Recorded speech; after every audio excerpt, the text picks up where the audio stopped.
Yes guys, kami ay pag nagbi-beef steak ako ay durog ang aking beef. Yan ang gusto ng aking mister. Durog ang beef. So yan.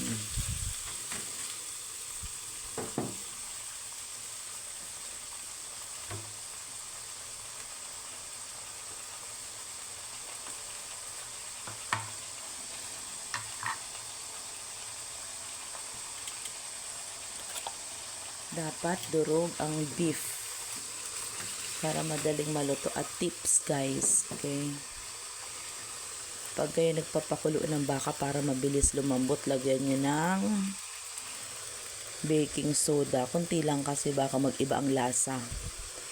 Yan, lagyan nyo ng baking soda.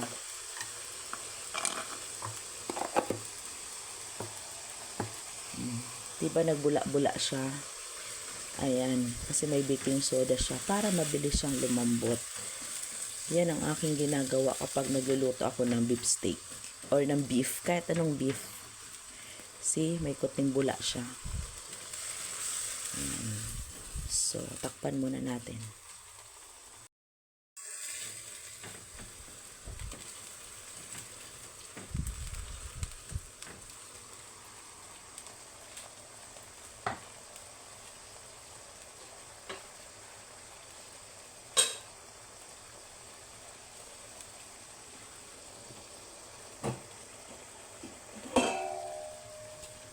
Takpan muna natin kasi habang magluluto ako nito, magluluto pa ako ng 1 minuto.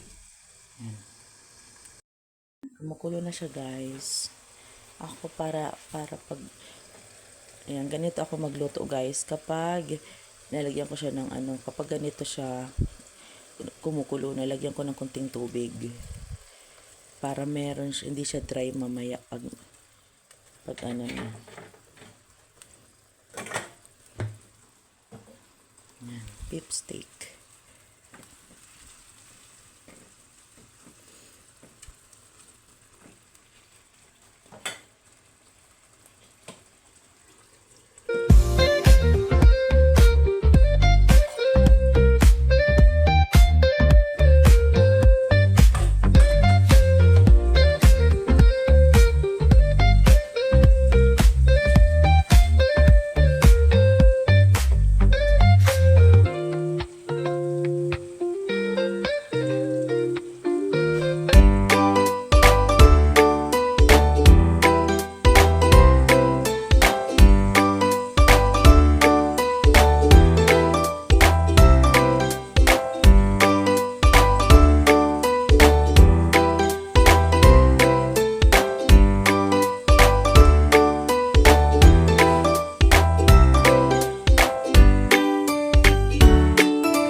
Masyadong dry. Lambot na siya.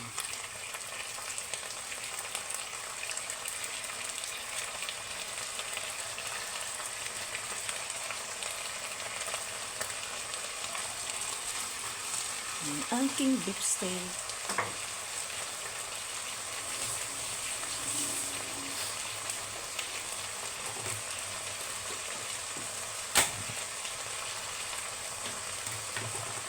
Cover natin siya. At sa another pan, gagawa ako naman.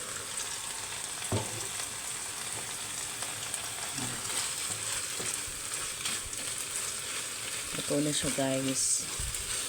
Ito ng aking beef steak.